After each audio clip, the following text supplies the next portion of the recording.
الناس شرائعه لتستنير قلوبهم وتصفو أرواحهم وتنطق بالحكمة ألسنتهم.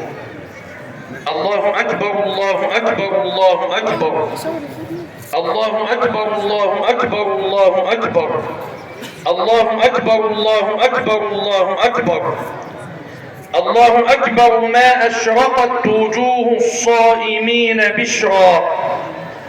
الله أكبر. ما تعالت الأصوات تكبيرا وذكرا. الله أكبر. ما توالت الأعياد عمرا ودهرا. الله أكبر كبيرا وسبحان الله بكرة وأصيلا. وأشهد أن لا إله إلا الله وحده لا شريك له. كل شيء هو خالقه، كل حي هو رازقه، كل نور هو مشرقه. سبحانه تبارك اسمه، وسبح كل شيء بحمده، وخضع كل شيء لمجده، واحتاج كل شيء لعطائه. سبحانه في الأرض، سبحانه في السماء، فلله الحمد رب السماوات ورب الأرض رب العالمين، وله الكبرياء في السماوات والأرض وهو العزيز الحكيم. يا رب أنا إن بكيت فلن ألام على البكاء، فلطالما استغرقت في العصيان.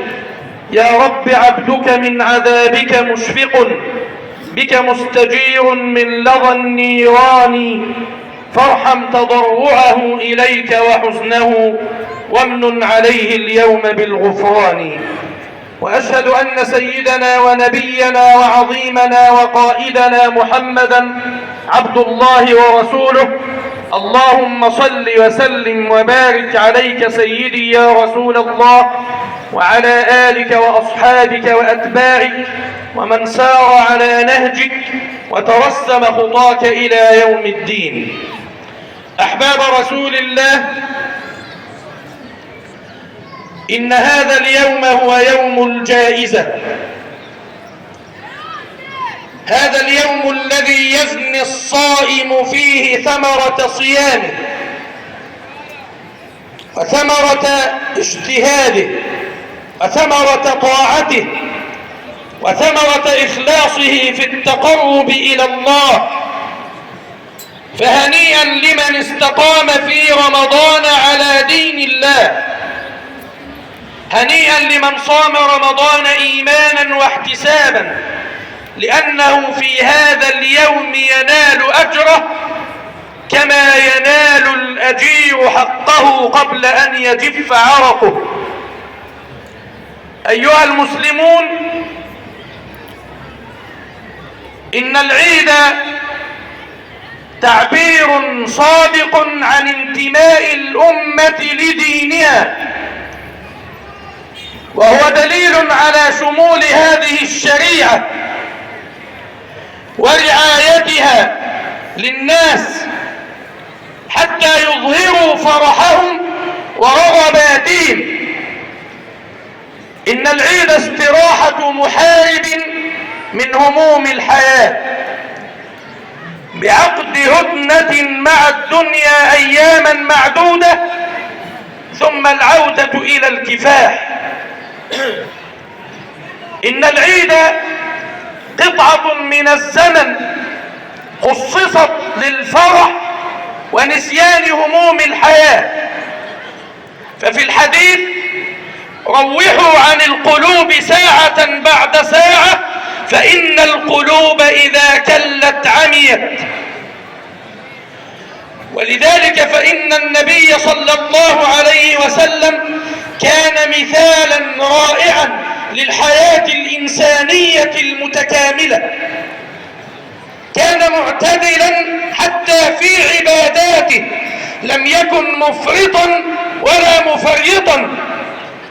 رسول الله صلى الله عليه وسلم كان يصلي ويطيل الخشوع ويطيل البكاء ويطيل القيام حتى تتورم قدماه، ولكن إذا انتهت عباداته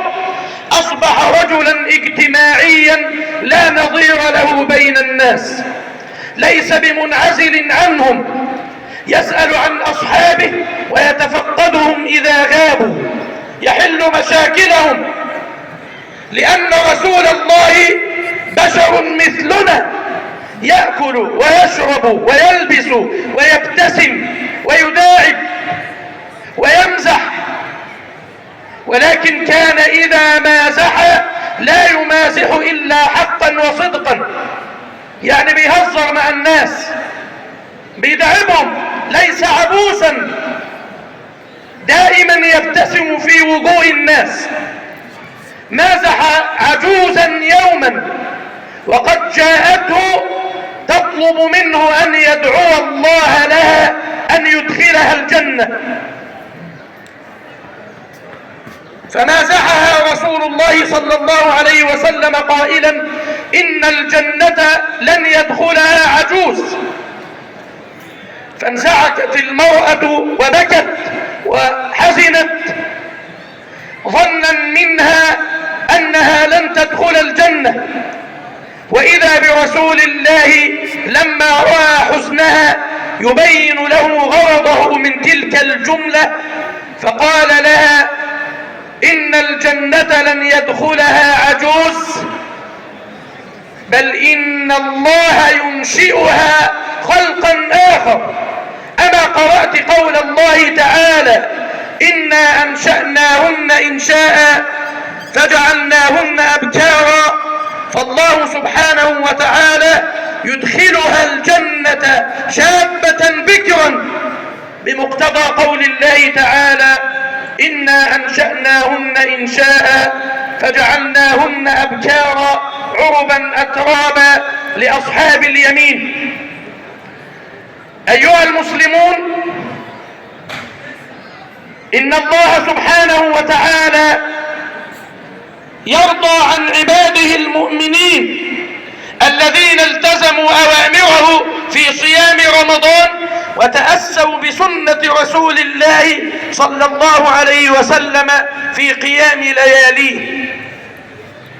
ولذلك إذا دخل أهل الجنة الجنة يقول الله لهم: يا أهل الجنة، فيقولون: لبيك ربنا وسعديك. فيقول لهم الله: هل رضيتم؟ هل تتخيل أن الله سبحانه وتعالى يخاطب المؤمنين الذين يدخلون جنته قائلا لهم: هل رضيتم؟ فيقولون: يا ربنا، وكيف لا نرضى ونحن نتمنى رضاك، وكيف لا نرضى وقد أعطيتنا ما لم تعط أحدا من خلقك. فيقول الله لهم: أنا أعطيكم أكبر أو أكثر من ذلك. فيقولون: وأي شيء أعظم من ذلك؟ فيقول الله سبحانه وتعالى: أحل عليكم رضواني فلا أسخط عليكم أبدا. فإذا كان الله قد رضي عن المؤمنين وغفر لهم في رمضان ورحمهم ونزل عليهم رحماته، فاعلموا أن رسول الله صلى الله عليه وسلم يقول: لا يرحم الله قوما فيهم قاطع رحم. أما آن للأرحام المتنافرة أن تتصافح؟ أما آن للأرحام المتنافرة أن يصفوا قلوبهم؟ وهل سينجح العيد في أن يعيد البسمة على شفاه جففها الألم والحزن بقطع الأرحام؟ ألم تعلموا أن الله يقول: فهل عسيتم إن توليتم أن تفسدوا في الأرض وتقطعوا أرحامكم؟ أولئك الذين لعنهم الله فأصمهم وأعمى أبصارهم. فأي عيد يستشعره من أبعده الله من رحمته؟ أي يعيد. أما آن للأرحام المتنافرة أن تتصافح؟ أيها المسلمون، اسألوا من زرع الفتن هل كسبت؟ اسألوا من أكل حراما هل شبعت؟ اسألوا من ظلم الناس هل وصل إلى مراده؟ اسألوا من نافق ليصل إلى العلا هل وصلت؟ اسألوا من أكل الميراث هل شبعت؟ سلوهم. وماذا بعد؟ انتظر إذن ميتة غير سوية ومردا مخزيا وفاضحا. أيها المسلمون، إذا كان غلاء المعيشة مضنيا مؤلما، أليس فساد الأخلاق حالقا للدين؟ أليس ترك الصلاة هدما لعمود الدين؟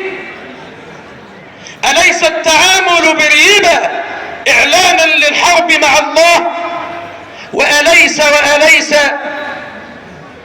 أيها المسلمون، أتممنا شهرنا وأدركنا عيدنا وتراصت صفوفنا وحضرنا صلاتنا في أمن وأمان وعافية في الأبدان، فلله الحمد على ما وفقنا إلى طاعته، وله الشكر على ما أعاننا.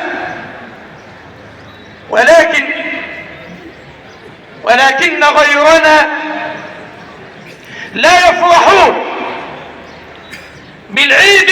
نفرح وأطفالنا يمرحون ويلعبون، ولكن هناك أطفالا من المسلمين في الحزن يبيتون ويستيقظون.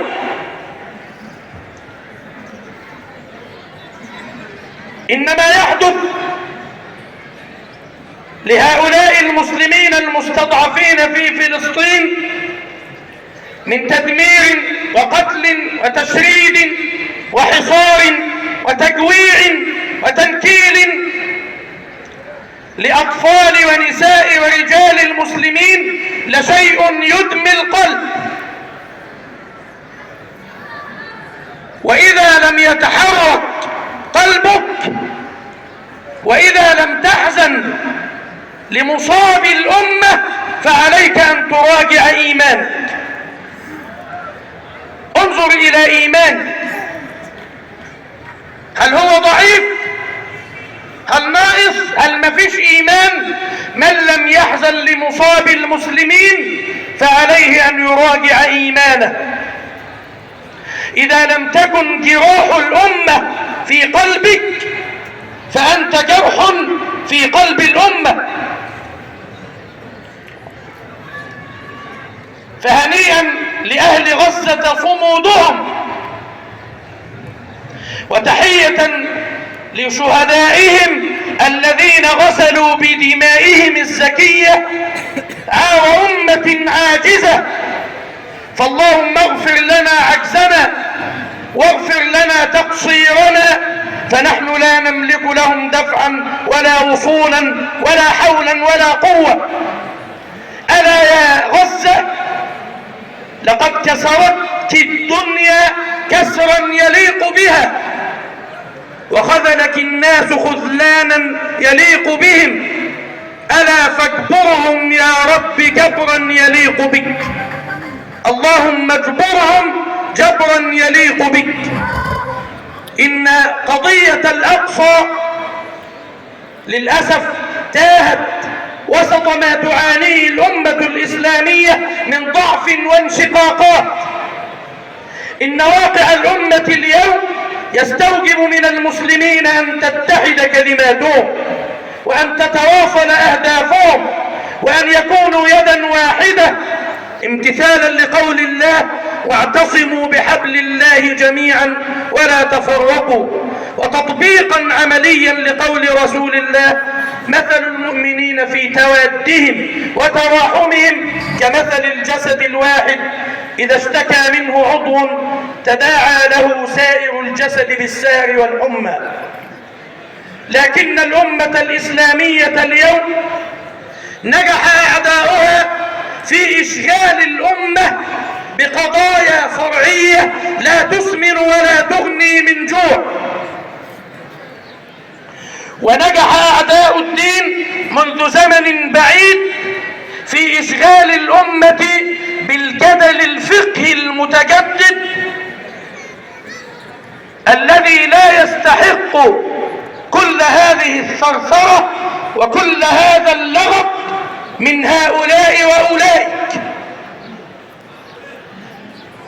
إن الإمام الغزالي رحمة الله عليه يقول كلمة معبرة حين يصف بها الأمة حينما يستبد بها الجهل وحينما تشغل نفسها بقضايا فرعية لا تسمن ولا تغني من جوع.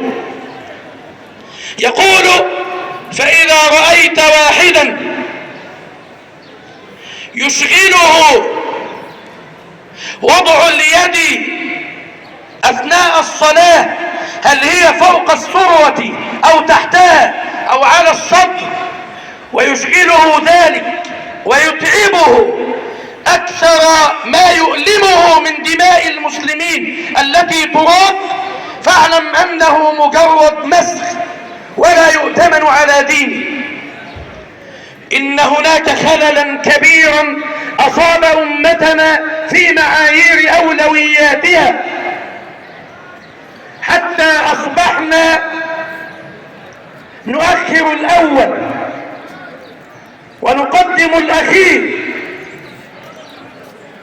ونصغر الكبير ونكبر الصغير ونعظم الهين ونهون الخطير، ونعترك من أجل المختلف فيه، ونصمت عن تضييع المتفق عليه، ونحرص على النفع ونترك الفرق. كل ذلك ما هو إلا خلل أصاب أمتنا في معايير أولوياتها. ولذلك فإن الإمام الغزالي رحمه الله يقول: عجبا كل العجب لهؤلاء الذين يشغلهم رص الصفوف أثناء الصلاة ومساواة الصفوف أثناء الصلاة، وصفوفهم في الحياة الواقعية مهلهلة، فنجد تشرذما وتفرقا واختلافا، وتفرقنا شيعا وجماعات. والعجب كل العجب حينما يعتني المسلمون بسنة سد الفرج مثلا أثناء الصلاة، ولكنهم لا يلتزمون ولا يطبقون سنة تفريج الكربات. والنبي صلى الله عليه وسلم يقول: أحب الناس إلى الله أنفعهم للناس، وأحب الأعمال إلى الله سرور تدخله على مسلم بأن تكشف عنه كربة أو تقضي عنه دينا أو تطرد عنه جوعا، ولأن أمشي مع أخ في حاجة حتى أقضيها له خير لي من أن أعتكف في هذا المسجد شهرا. فالعجب كل العجب من أولئك الذين يقرؤون سبحان الذي أسرى بعبده، ولكنهم لا يهتمون بقضية المسجد الأقصى مسرى رسول الله، ولا يتحركون لحماية غال عندهم. ولكن في النهاية لا بد أن يكون لدينا يقين لا يخالطه شك من أن الإسلام هو الباقي، وأن الإسلام هو المنتصر، وأن الإسلام هو دين آخر هذا الزمان، رضي المتفرعنون أم كرهوا، وأنه لن تقوم الساعة حتى ينطق الحجر والشجر يدل المسلمين على مخابئ عدوهم. ونحن نقول لرمز هؤلاء اليهود أعداء الدين: ارحل عن القدس واترك ساحة الحرم، هل يلتقي الطهر يا خنزير باليمم؟ كيف اجترأت على أرض مطهرة أسري بها خير خلق الله والأمم؟ لوثت بالعار أعتابا مباركة وجئت كالكلب في حشد من الغنم. يا أقذر الناس تلهو في مساجدنا وتقذف القدس بالنيران والحمم. من حقك الآن أن تزهو بما فعلت أقدامك السود في الصلوات والحرم. من حقك الآن ما دامت عزائمنا قد هدها العجز واسترخت إلى العدم. منذ ابتلينا بداء السلم شرودنا بين الجموع خراب الأرض والذمم. يا للعروبة قد باعت فوارسها واستبدلت خيلها بالعير والغنم. يا للعروبة قد شاخت عزائمها فأعلنت حربها بالشعر والحكم. يا أمة الحق هب الآن في غضب كيف استكنت لذل العجز والندم. يا شعبنا الحر في الجولان في رفح عند الخليل وفي لبنان في الحرم. فلنعتصم بلواء الله في جلد والله للحق دوما خير معتصم. أقول قولي هذا وأستغفر الله لي ولكم والتائب من الذنب كمن لا ذنب له.